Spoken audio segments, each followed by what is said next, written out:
Hello everyone, today we talk about the Castilian Navy, roughly from its beginnings as a unitary naval force, we can say, and to roughly the end of the Hundred Years' War, or at least at the end of of its engagement. Here I have some data, and so we are telling the truth at the very beginning of the 15th century, to which we will trace back. But I mean, you understood me. First of all, I would like to start talking a little bit about how Castile emerged as the main Spanish naval force. Because actually the Aragonese, especially after the growth during the 13th century of Barcelona as a main naval center, had definitely rose more as a maritime power, and they had a greater naval vocation. Yet Castile was the most powerful kingdom of the Iberian Peninsula, and therefore when it committed itself at sea in naval operations, it achieved much greater results in terms, at least, of invested resources. They Castile never rose really like a naval power in itself, but definitely its navy had an important impact on several events, including part of the Reconquista, as we will be seeing, because the Castilians, together with the Aragonese and the Genoese, carried out into the 13th and let's say until the end of the Reconquista itself, with the fall of Granada, the same day of the discovery, let's say, discovery of America, carried out these operations against the Muslims that were usually better at sea, especially the Marinids, the Moroccans practically, had usually greater naval forces, and they practically made it relatively useless at a certain point to even fight against them. But the Castilians definitely achieved even important victories, as we will see with Algeciras.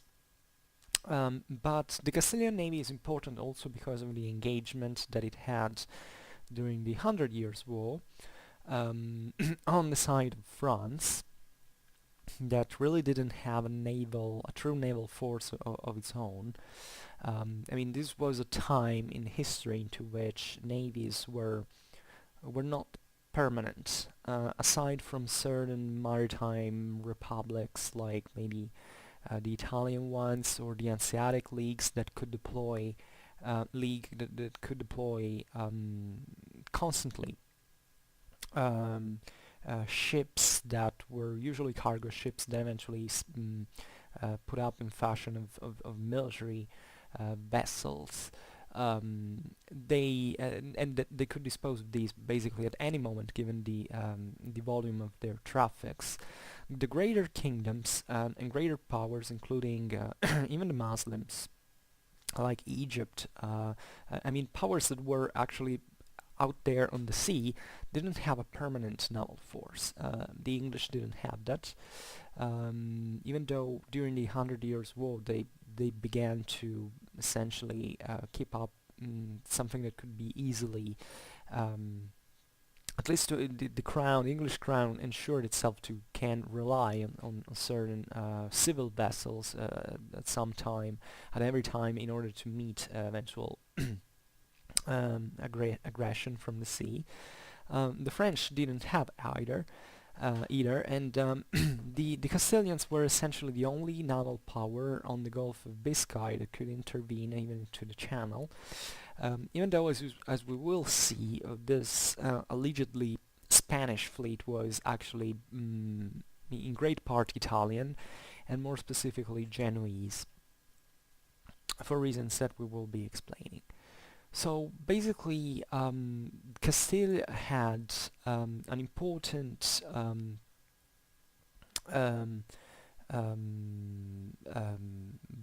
let's say, it basically arrived, let's use this verb, on the sea with the on the Bay of Biscay, with its union with Galicia in 1230. And telling the truth, this region was quite good at seafaring tradition since a very long time. Actually, even in ancient times, we know of northern Iberian tribes like settling into Ireland or into Britain. So there was a projection towards the sea, like in any coastal areas, arguably. But really, the most important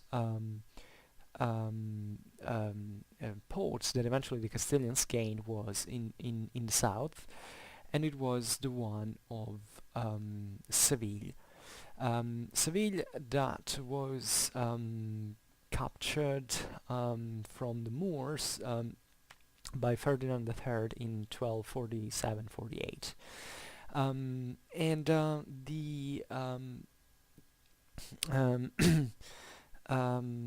the Seville also is immediately, it was a very important strategic center for which the Castilians had to basically ensure defense not just from land but also from the sea.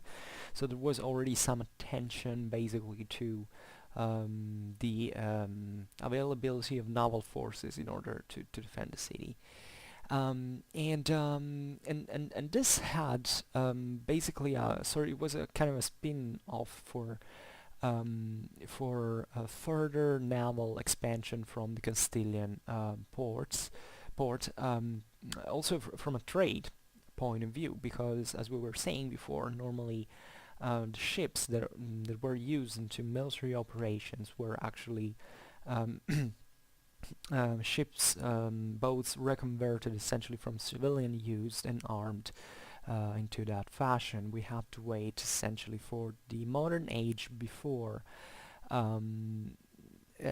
military ships were practically built with the purpose of being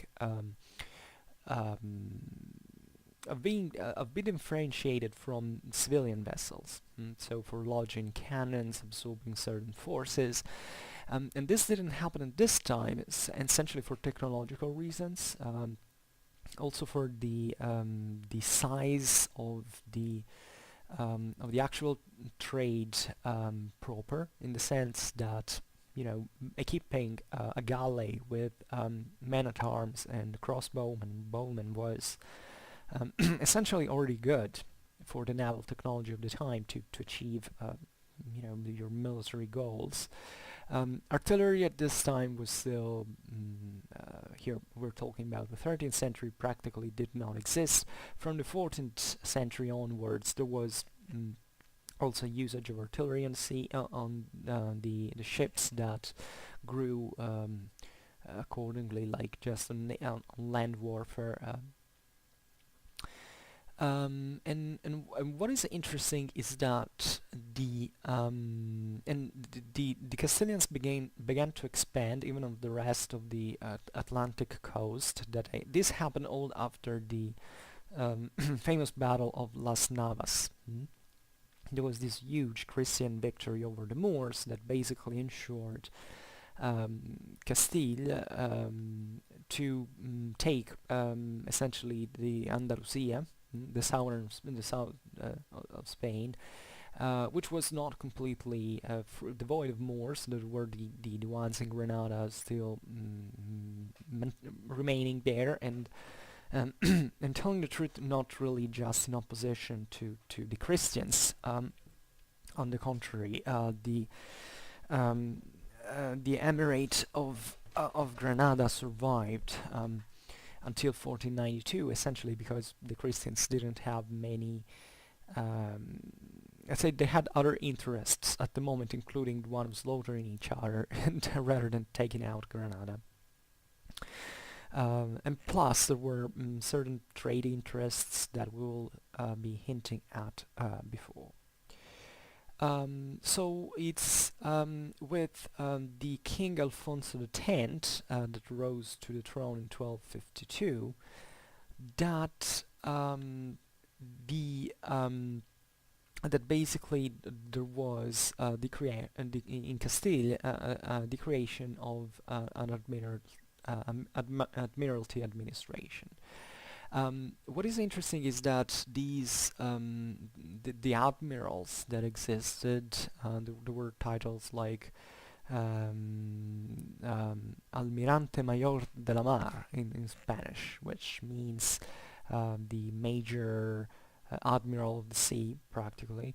That was the guy put in charge into these matters, and as well as in land warfare at this time, sometimes we find certain guys that are put in charge theoretically, at least with certain command titles that, however, were not at all experts.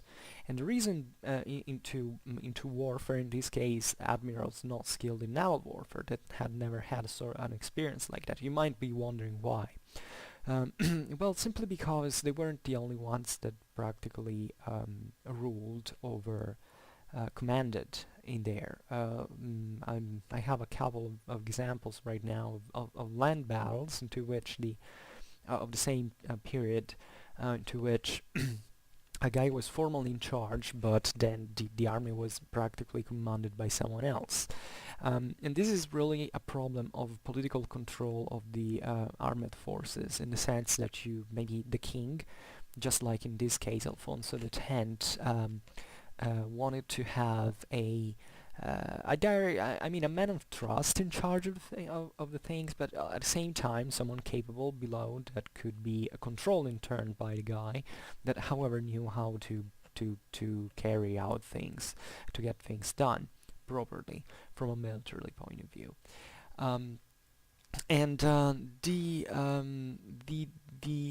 aims of Alfonso were actually practically taking the Gibraltar Straits that, as you obviously understand, have always been quite important into the relation between the Mediterranean and the Atlantic Sea, strategically speaking.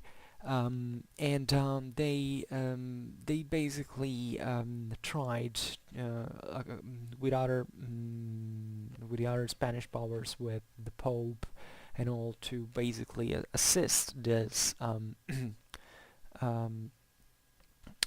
Actually, there was, at least at a point, the idea of simply invading Morocco, so getting to Spanish territory and all. But very few was practically done. There was obviously already some piracy warfare, in the sense that aside from the big fleets, single guys that have a certain entrepreneurial interest and skilled abilities can take the sea. And I mean, this is not a point in history into which the central authorities had a great control into these affairs. By the way, I advise you, I made a video about the trade Persian war, the rise of Roger de Flor, that is here at the beginning of the 14th century, but it kind of gives you an idea. That mostly happened into Italian and Aragonese, in southern Italy, in Italian and Aragonese environments, let's say. But it kind of gives an idea of what I'm talking about. I mean, Europe was definitely on the rise in terms of trade, of military capabilities, and the two things were often related, and piracy was definitely one of the most obvious consequences. So the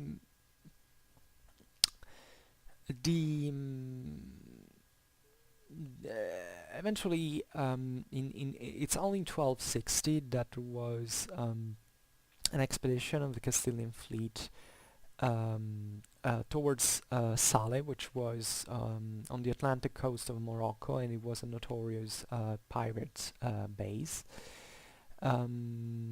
and the Castilians managed to ravage the coast against these minor pirates, essentially, and to take a lot of booty and prisoners.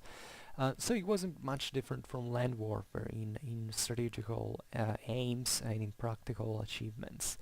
But eventually the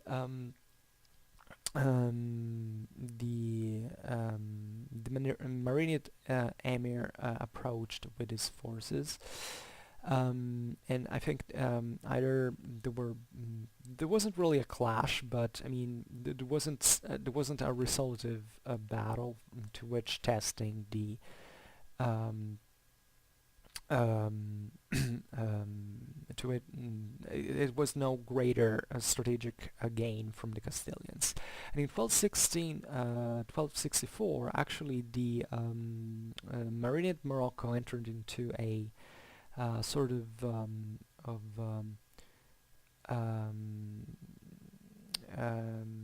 into this array because of internal rebellions that encompassed even um, the kingdom of Granada.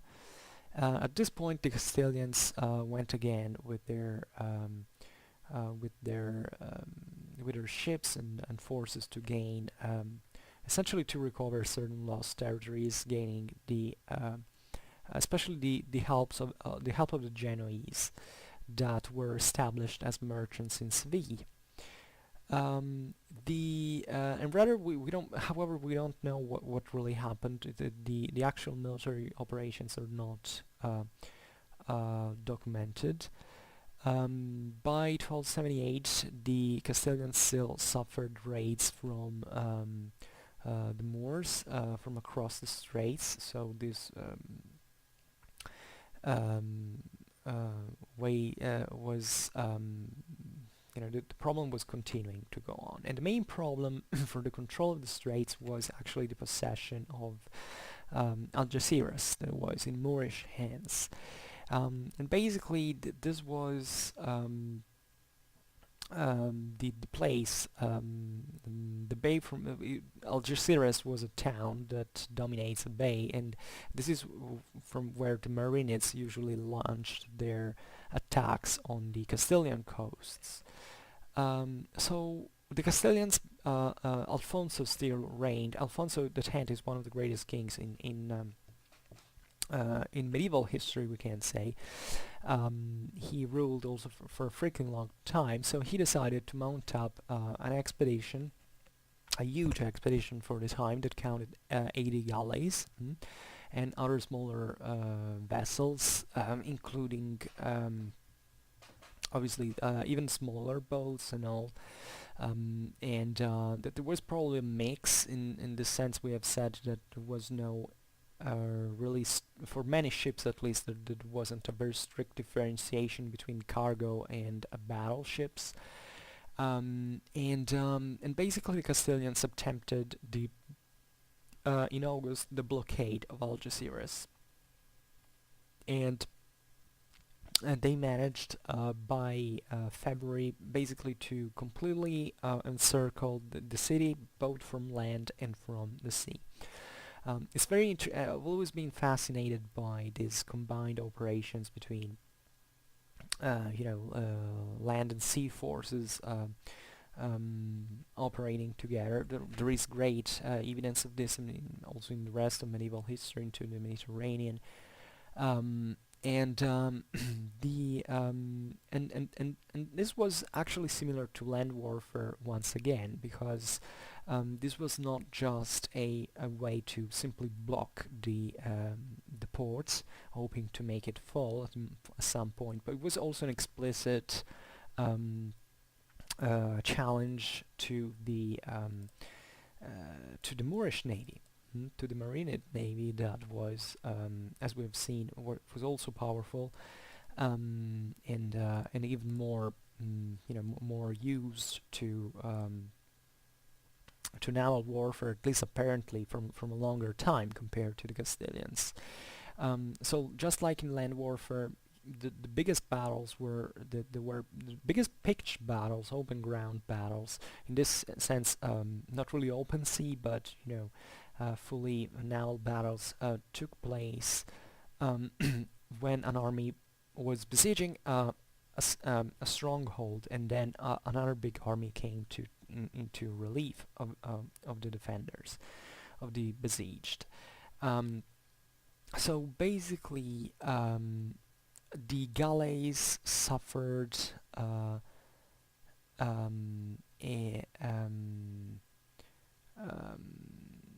sorry, I was skipping ahead. I wanted just to say that, which is very interesting, by the way, that the Moors basically um, put at sea 72 ships by July. So this was a siege. It was a very long siege for the times. Usually, even the strategical, the logistical commitment, it wasn't so big, so great. Normally, even long sieges normally lasted of castles, of strongholds, lasted like a couple of months. It was a very strong fortress, depending also obviously on the supplies and stuff like that. But you know, a siege that lasted for more than 1 year was a huge logistical fort, and really lots of strategical resources invested by kingdoms, by whoever was able to put up such forces. That really witnesses the importance of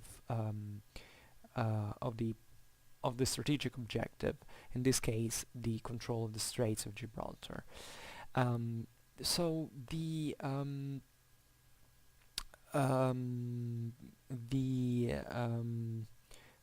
there were certain even diplomatical attempts to basically make the Christians abandoning the siege.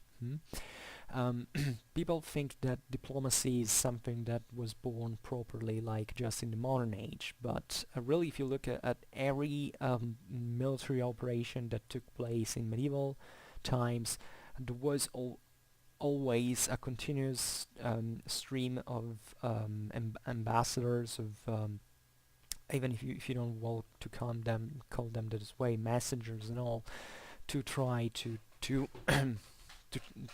make things, you know, to make diplomacy, of course. And this was also a good chance to eventually even study the situation from I mean, the diplomat has always been also a bit of something like a spy. I mean, to consider what was the situation, to really even trying to understand psychologically the enemy, or trying to get some other information, or maybe simply getting into a place that well, probably didn't happen much, but you can really understand many things about the enemy by just with a diplomatical dialogue. But these diplomatic agreements failed, and 2 days later, the Marinid navy attacked and completely destroyed the Castilian. And let's say better the Christian here, because there were more Christian powers actually involved than just Castile. Castile provided the bulk of the galleys, but there were also considerable, like the Aragonese, Genoa and all. So the Christian fleet was annihilated, and the Castilian Admiral Pedro Martinez de Fay was made prisoner, and most of the galleys were taken or sunk, except for some that eventually made it to Cartagena, which is another port close to there. And at that point, it was useless to continue the siege for the Castilians, because the Moors could simply supply the city from the sea, and that was a stupid thing to do eventually. And so it's really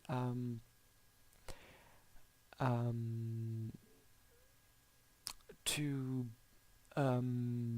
this was really a big failure, but it really witnesses really the potential of Castile in terms of naval forces. I mean, even the fact that you can commit such a big amount of resources in spite of the outcome, is an implicit admission that you are willing to take that risk. I mean that you're obviously the Castilians were perfectly aware of the odds of the risks, but they took that, so they weren't in this sense scared, and from that point onwards, the Castilians really didn't give up their naval expansion, their maritime expansion, and at least in military, especially in military terms, and thanks to the aid of Genoa, they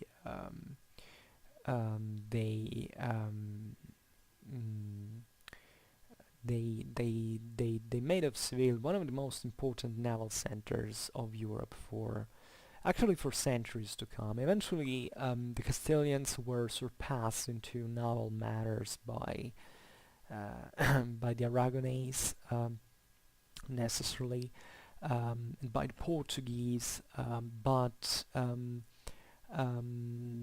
that was obvious because Castile remained a largely land power, terrestrial power, and it was obvious for Aragon that at a certain point controlled mainland Aragon, then the Balearic Islands, then Sardinia, then Sicily, then Naples to have a larger fleet.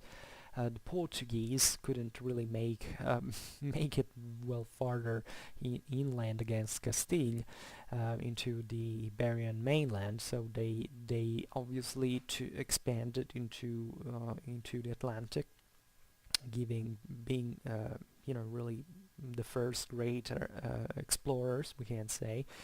Also, Portugal made an extensive use of Italian navy commanders and sailors, because that was really the manpower. Actually, the crews and even the commanders were actually quite multi-ethnical, because in the Mediterranean, it was pretty much obvious to have among your crewmen Italians, Portuguese, Spanish, Greeks even. So it was perfectly fine. People from southern France, even from southern Castile, indeed. But really the bulk of experienced sailor and seamen was really from Italy and from the maritime republics of the Italian peninsula. So this was extremely important because it actually shows the Italian involvement into these matters that had always been there, because as long as the Italians took the sea, basically they interacted with all the Mediterranean. I mean, since the 11th century that Italians, even probably before, that the Italians intervened into the Reconquista, that fought off themselves, by the way, from the Tyrrhenian Sea, the Muslims and all. And they kind of were the path openers of even of the great age of the explorations, thanks to their know-how, their technologies, their also their cartographical experience, because the Italians in the Aragonese were actually on the lead on the so-called portolani, that were these maps that, the first reliable maps of the world were actually showing just the coasts, because they were done by the sailors. And this is interesting because it's already from this time that we have actually accurate maps, geographical maps of the Mediterranean, and they came from these people who necessarily were interested into distances, into the characteristics of the coasts and all. Then maybe they knew, the knowledge about inland territories was quite approximative, but hey, who cares? They were traveling just by sea. And relatively to the importance of Castile, and this is what I wanted really to talk about before, and then I interrupted myself, and the importance of the Genoese into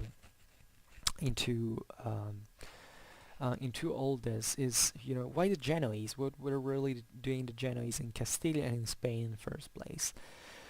I am at the point in which I made enough video to be able to advise you to to watch some of them to get a bit more of a background about these topics. Um, I made a video that is called Genoese Maritime Expansion during the 13th, 14th centuries. You can find it in Medieval Italy playlist, and in there you can get um, um, a bit more in-depth look to the reasons why Genoa was involved into Spain. But to make long story short, practically the Genoese had been not completely knocked out by the Venetians into the eastern Mediterranean, but almost. They only carved certain areas, including the Black Sea and certain Greek islands, but basically the Venetians were leading on in the eastern Mediterranean after a very long attrition warfare that had gone on for especially during the 14th century. It was very ferocious, and the Venetians in this sense had allied themselves with Aragon, who was also I mean, Venice was, for obvious geographical reasons, from the Adriatic Sea, all projected towards the east. It was, by the way, the place from which the major traffics arrived, with Egypt, with Byzantine Empire, and all. Genoa was already, like Pisa had been, much more all about the Western Mediterranean, and the major other competitor that existed there was Aragon, who was rising at that time. So basically Aragon and Venice allied themselves, and Genoa had to give up the east in this sense. And it basically shifted all its route, great part of its routes, from the eastern Mediterranean to the western Mediterranean and the Atlantic Sea. So basically Genoa, from the end of the 13th and 14th century, started to go across the Strait of Gibraltar, and then going up to the north, up to the Channel, to trade mainly with Flanders, with England.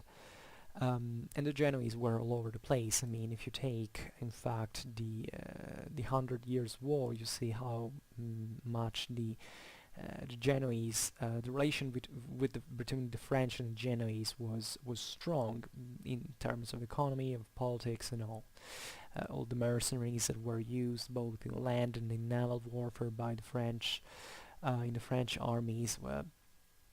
With the Genoese crossbowmen famously.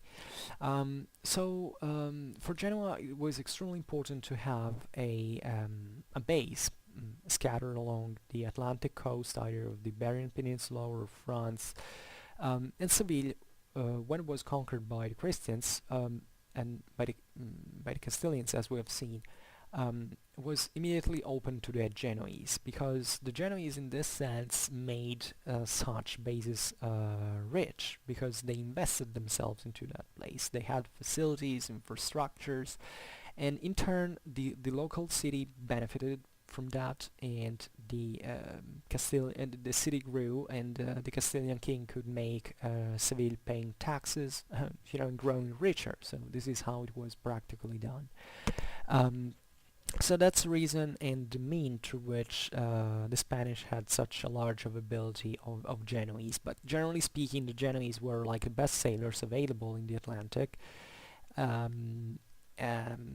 They had the best ships, the most experienced sailors, the best technologies, the greater numbers. So they basically were also the more convenient force to hire to fight at sea. And that is obvious, because it's not that you can build fleets out of nowhere. You have to, either if you have the technology to, and especially the prices, the wealth to produce ships, then you have to have someone who is an experienced sailor to use them properly, and that is not something you find so easily, or at least that you can put up piece by piece just in a sort of a collage.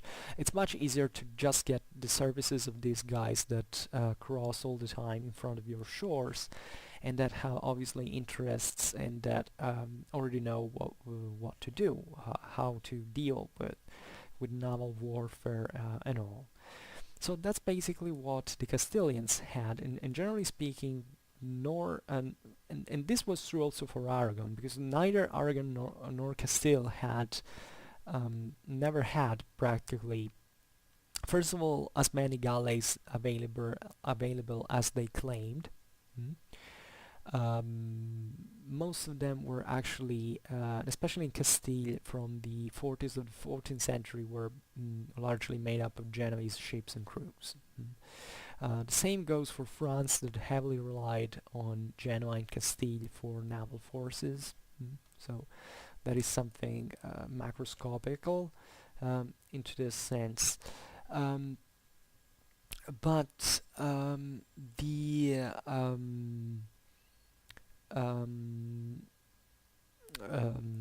I mean, yeah. I don't know what to pass to now.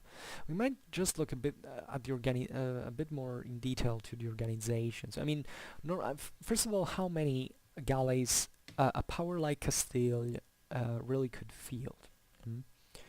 It was normally just 20 galleys most of the times, and it was already big. I mean, 20 galleys is not really a few. I mean, obviously there were bigger battles as we've seen, but it was still a relatively consistent force to achieve practically something. And from the time of Alfonso, as we've seen, together with an Admiralty administration, there were also royal dockyards and arsenals that were built up. This is very interesting, if anything, for the sake of control, of centralization. I mean, the fact that there is a statal, let's say, point of reference in terms of naval of shipbuilding and of control and all. It's like having a reserve of potential. And you can build ships much more quickly, also in case of an emergency and all. Even if, as we were saying, the Genoese hiring the Genoese was always the solution to every problem in the real case of emergency. But in this sense, also the dependence on the Italians was costly, because these guys could really, there was all a diplomatical situation here was extremely complicated. I think every student of medieval history knows how many times these guys all quarreled with each other, with all the various internal, external problems and all. Like the Genoese and the Aragonese weren't really like cats and dogs. I mean, sometimes they had to trade as well with each other. It's just that at one time the Aragon confiscated all the goods of the Genoese, and then another peace was done. I mean, warfare answered, then peace was signed, and then the Genoese could come back and maybe getting a bit of back of their money, because, by the way, they were so wealthy that even confiscating their goods, maybe even on just the Aragonese markets, was at that time maybe a heavy blow, but they could really recover. Here, the amount of wealth of these maritime communities was huge. I mean, Genoa had. I mean, the financial resources of Genoa were the ones who kept in standing practically all the Habsburg policy during the 16th century, with the St. George's Bank. These guys were really. What is strange about these powers? I mean, Venice at least had many, even. Especially from a certain point, it had also certain mainland territories. Genoa mostly was a small thing, but it was extremely financially influenced. So this is also interesting in terms of how such a few people could have so much money. So having a royal dockyard and arsenal could mean that in theory you could do also without these guys if they didn't want to intervene, maybe for the relations occurred with I don't know. For instance, the Genoese kept trading extensively, as I think most the same happened in Spain with the Moors of Granada, especially when when Genoa quarreled with Aragon. Um, they simply shifted their own trade to Granada, and this basically strengthened Granada against Aragon. And this is how it was really played. And then there were bigger interests, especially when the Iberian powers began to really go into the age of exploration. That really begins at this point, because if you think about it, when the Canary Islands were discovered. I mean, it's really in these years in the 14th century. So really, it was a broader net of interests of new. It was a very fluid situation as well, because all these new lands that were discovered were potentially um, um, could potentially open new markets, new access to resources, and it was all very important at this time for these maritime republics. And and another very convenient way to dispose of ships was to get ships was simply to basically confiscate them. um, it could be done um,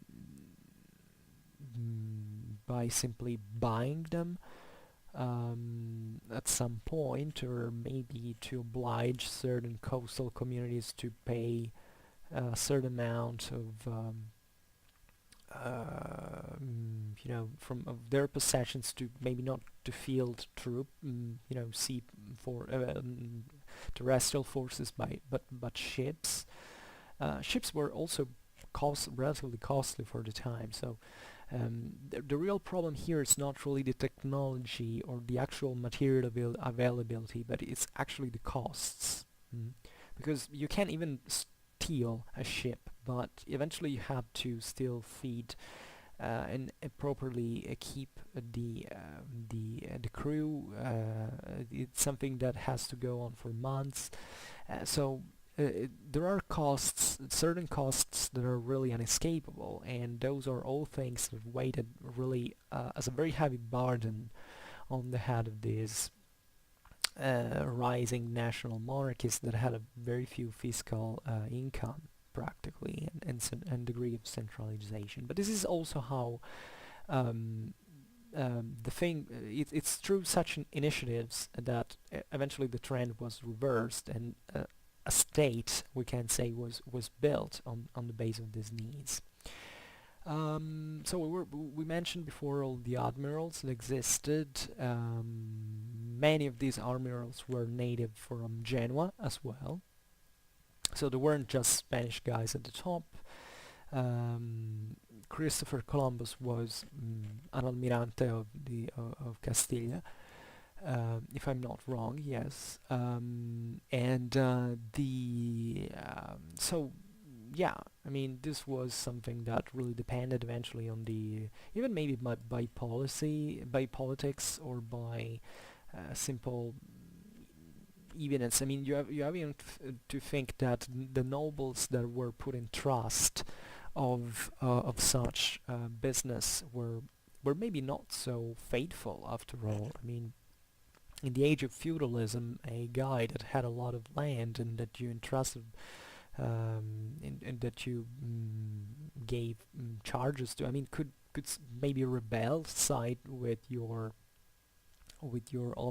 opposers and do something like that. So even hiring a foreigner at that time could have been something politically more convenient, because maybe this foreigner didn't have such deep attachment to local politics like others had.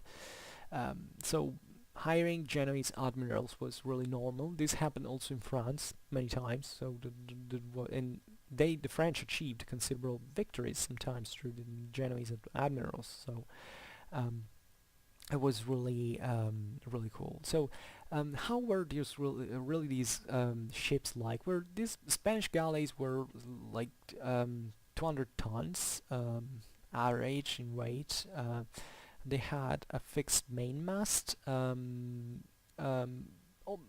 Sometimes, especially this seemed to have happened in Catalonia, um, the collapsible mizzen.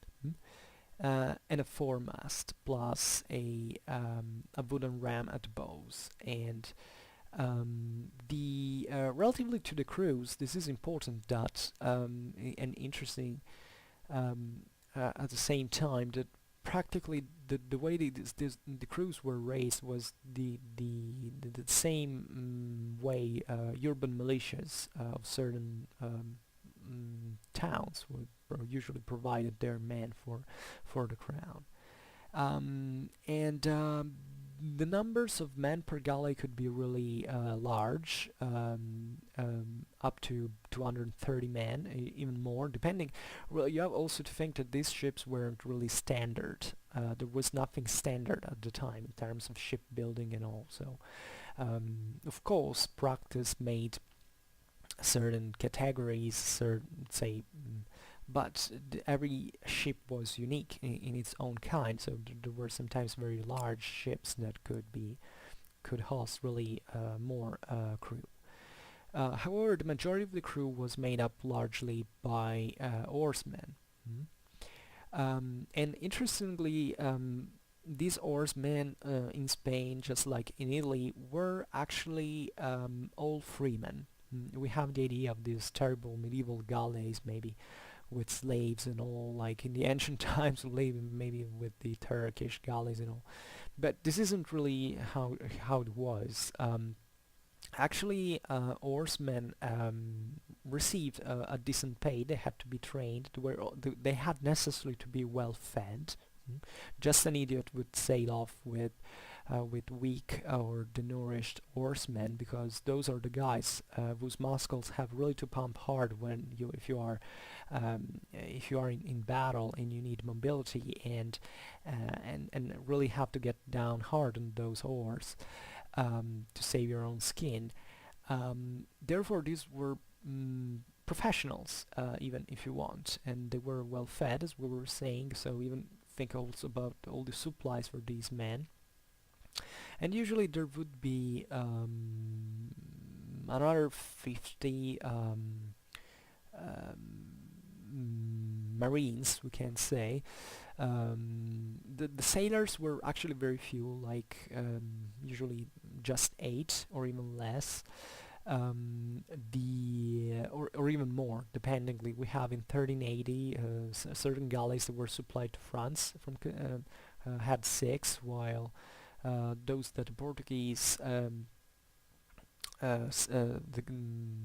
sent to England in 1386 had from 8 to 10. Relatively to the Marines, and this is interesting, the majority of the Marines were actually crossbowmen. They could be like even 30, 40, and a few men at arms, like 10. And really, it really depends. For instance, Castilian galleys of 1380 had like 10 men at arms and 30 bowmen. The presence of bowmen, especially of crossbowmen, was very important, because certain people say that the crossbows actually developed mostly for naval warfare first and then land warfare. It's kind of false, but generally speaking, in naval warfare, crossbows were really important, because really tactics hadn't really changed much from the ancient times. Naval technology was speeding up this time in the West, but substantially was the same it had always been. And crossbows were quite important because obviously they had this greater range, so they were good at naval engagements without necessarily boarding and getting to the fight with the men at arms. you have to think that obviously um, these galleys were loaded also with every kind of catapult, like large darts throwers, explosive, um, incendiary at least bombs and stuff like that. Really explosive projectiles really came as soon as firearms were introduced at this time. Especially the Venetians and the Mamluks were at the on the lead in terms of military naval technology. But it was pretty standard in a short time, practically everywhere in Europe. And So there was a lot of distance fire, and sometimes it wasn't even necessary to board an enemy ship. I mean, it was enough to knock out the military ones, I mean the warships, and then seizing the cargo, because that's really what was about. What naval warfare this time was about were these large columns of ships that sailed, and there was an escort of military ships, warships equipped with these marines, and then probably things were, as we were saying at the beginning, blurred in the sense that even obviously cargo ships had probably weapons and stuff, but this is also time into general military matters into Europe, into which there is an increasing degree of professionalization of certain, we can't say corps, but at least certain mercenaries, professionals who were hired essentially to carry out the job and were really skilled. Really, naval warfare in this sense was already very advanced since centuries. I mean, powers like the Italian maritime republics or Aragon really had a long story of very intense naval warfare, and they were already very well versed into that. So just for saying that you can burn or maybe a ship on the distance, or even obliging its crews to their marines to surrender the ship without necessarily getting to the assault of the other ship with boarding. Um, I don't know if it's boarding, because boarding is like the college. So let's see. Yeah, boarding. And the and so generally speaking, it was much more convenient to have a lot of crossbowmen and a fewer men-at-arms. When, if you look at at terrestrial battles, you see that practically crossbowmen were really usually less than the rest of the infantry. So in this sense, naval tactics differed in terms of the composition of the fighters. And there was usually maybe two chief officers who were usually on a single ship that were responsible for navigation, and that sometimes in battle had secondary military roles of command, like commanding the bowmen, while and well, also the men-at-arms and other armed sailors. There were the quartermasters that were responsible for the rest of the crew. But what I wanted to say is that in the battles, or at least where, in clashes that were expected in big things, there was a ship's fighting commander that was that in turn had two other deputies that helped him, and that was like the guy who was better suited for that role, more skilled exactly for that. And these numbers naturally could vary. Like, we have the evidence in the 80s of the 14th century that Castilian and Portuguese galleys maybe had 3 quartermasters for each. This also obviously depended on the size of the ship. I mean, the bigger the ship is, the more the crew the larger the crew is, and all. I mean, this can really float into and depending on these things. Um, and together on the galleys were also other, let's say, attendants like scribes. We're talking about a moment to which, even for trade reasons, people were started to be really schooled, experienced with numbers, with accounts, with and that really noted everything, took everything into account. Then a surgeon, a barber surgeon, that was obviously needed, together maybe with a doctor, even though doctors and surgeons at this time were something relatively different, in the sense that the doctor was really the guy that had studied medicine, that this time was mostly something theoretical. The barber surgeons instead were the guys that really dealt with the really wrecks that into which people could turn into battle with baths of blood, and also were the guys who could really put your guts back into place, or especially dealing with your fractures, bone fractures that were actually orthopedy was quite advanced at the time. With wounds at the time, just to get septicemia, you're gone. So you can maybe they could make you stop bleeding and all very sophisticatedly, but you would have died anyway. Relatively to bone fractures, these guys at the time were pretty advanced. I mean, medicine in this sense, orthopedy has always been something more advanced on the average, at least in terms of availability of people who could deal with that, and even into battle. There were other characters like trumpeters. Orders had to be given not just from to the crew, but also between a ship or another during the fight. So imagine the mess of these battles, these kind of very bloody engagements. Definitely there was a lot of boarding actually before. I didn't want to really mean that it was just a distance fight. The boarding was something pretty normal to achieve, and therefore you have to imagine to this mess that audio signals had to be quite important. The Here I have a list that I took from Armies of the Middle Ages 1300-1487, from I don't remember the order, and I've got a list of all the involvements of Castilian involvement into the naval clashes of the Hundred Years' War.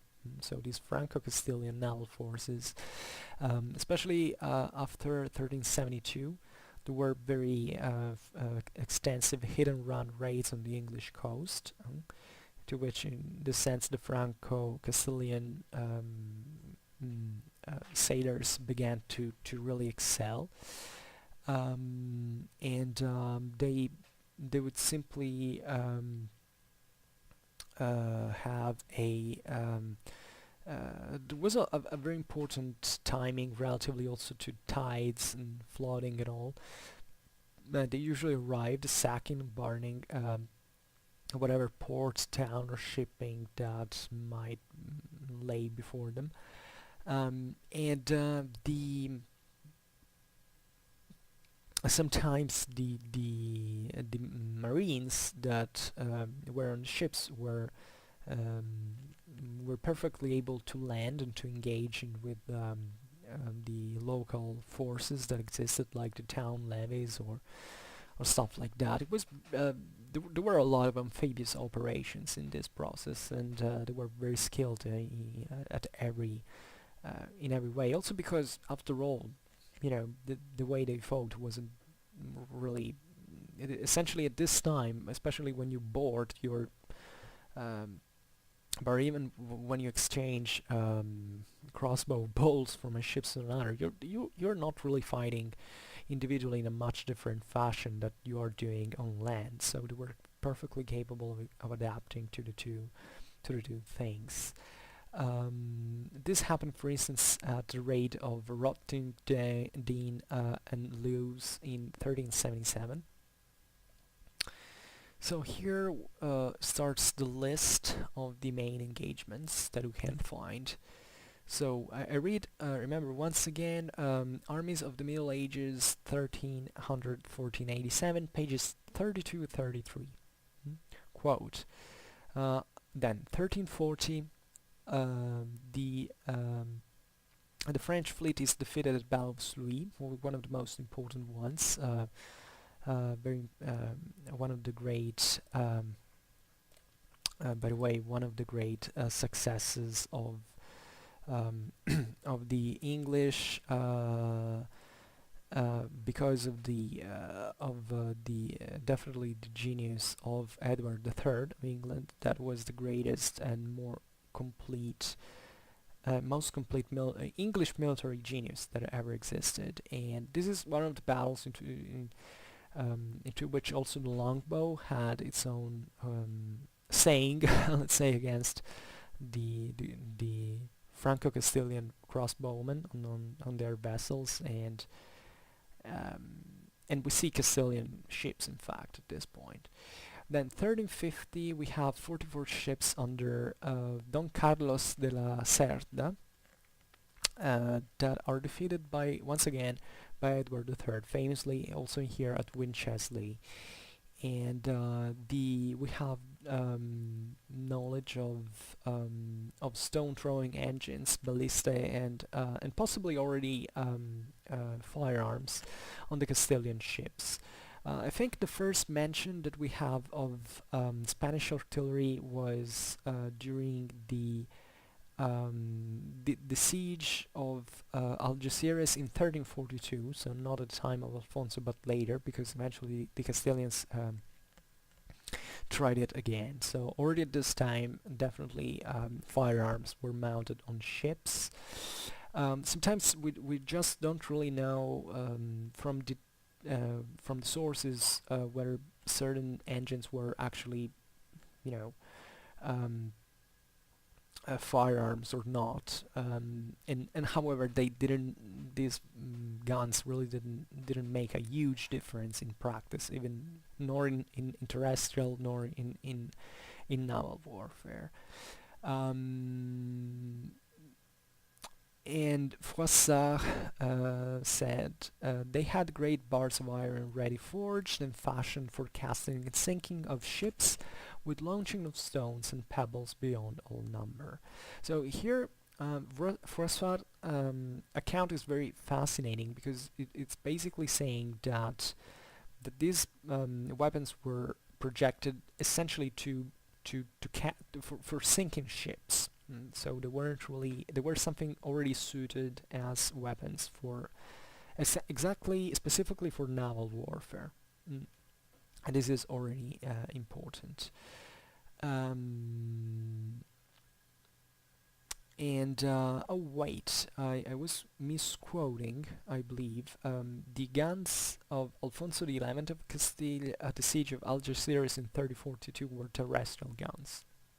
Here it says that the first naval guns ever documented into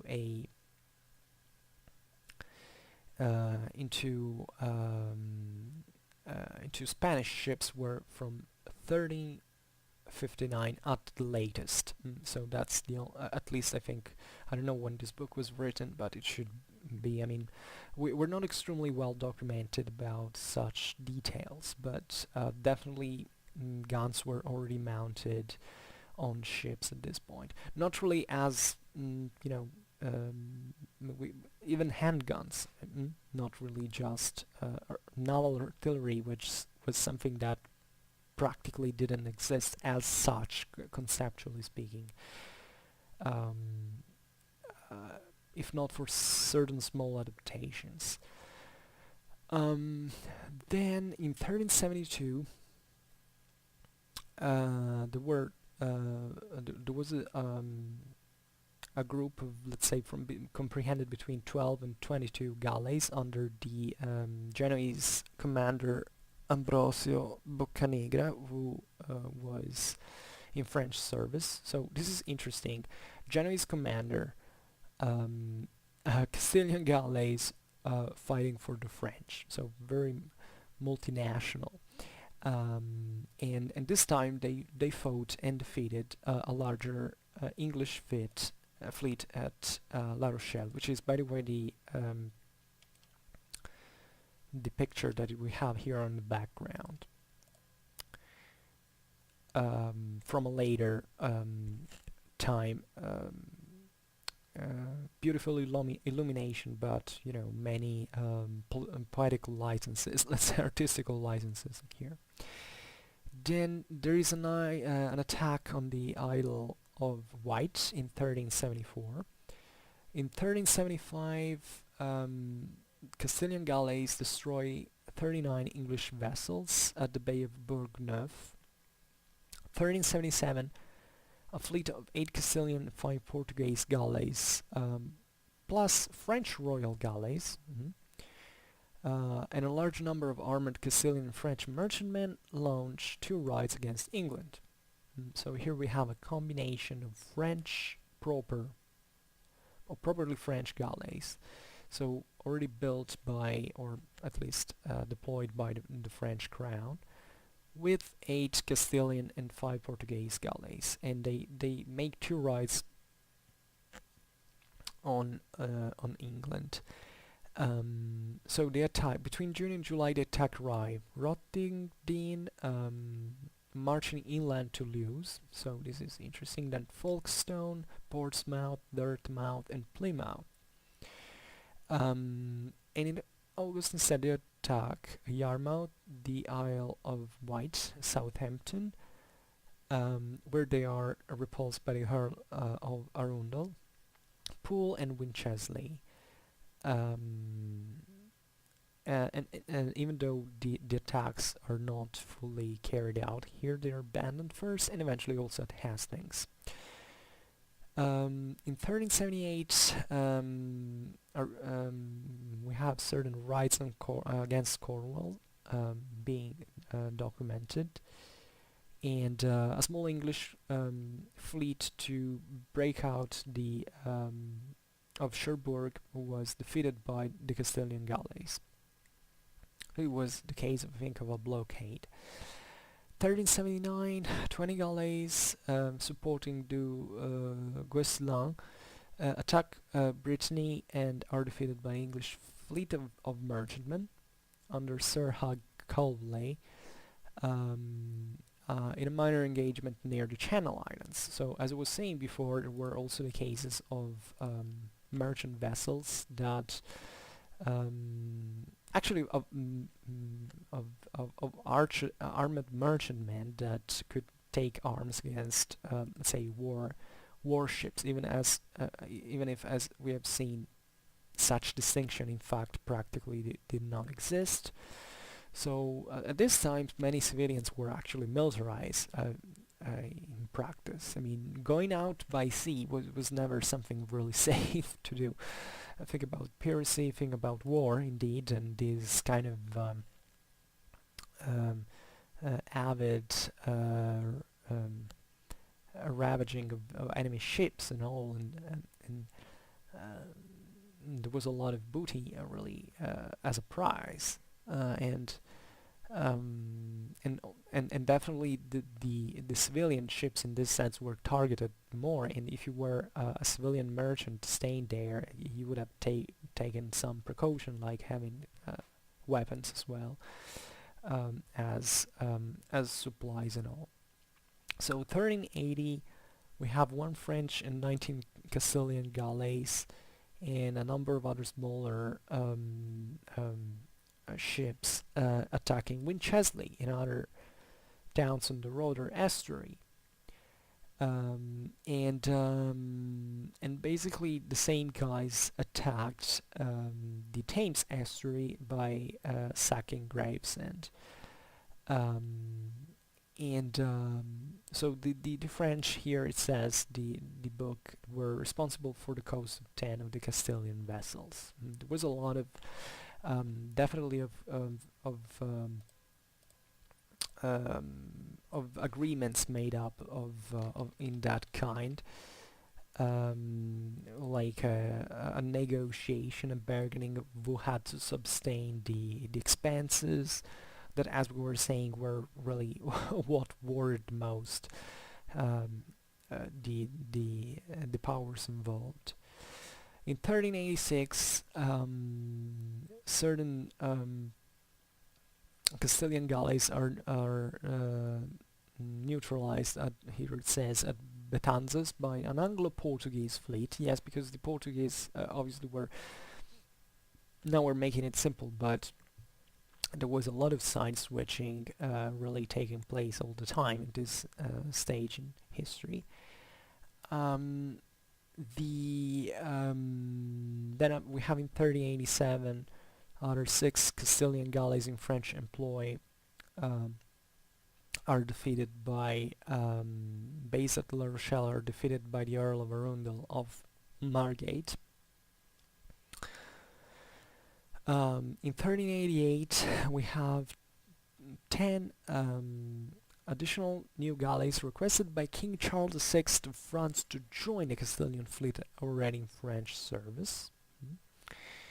So here it kind of gives a sort of permanent, the idea that here there was no permanent French fleet as far as I can understand, or at least, however, part of the French naval forces were practically provided by an external, a foreign power. This is very interesting because France, at the same time, from a couple of decades, was already putting up a sort of de facto permanent army. Not because they were permanent professionals, but because they were simply guys that had been hired and that basically they had not been discharged and they were kept in service. And this was happening a bit all over Europe. Think about the system of the condottieri or the indentures. So there were times that into which these guys had to be in service, even continuously, and the state was already paying a bit for even for maintaining them somewhere.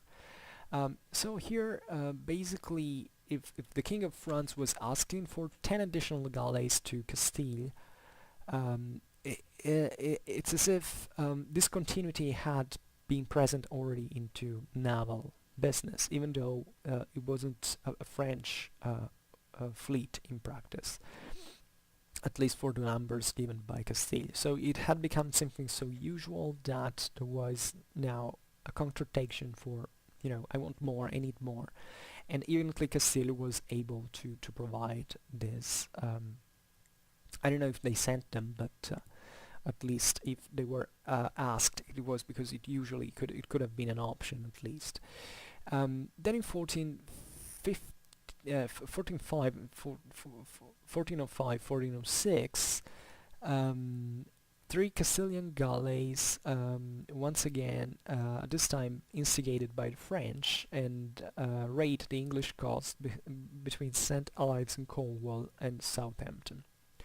So I thank very much the author of this work. That should be Ian Heath. Yes, it's Ian Heath who compiled this very interesting and very handy and useful books that are a bit of companion, give a bit in synthesis of a broad picture of the medieval armies at the time. So it's been a long video. I don't know if you liked it, but if you did, please share it. Otherwise, leave a like or subscribe to my channel for receiving further news about my contacts. And for now, I thank you heartily for listening to me. I wish you a nice time and see you next time. Bye!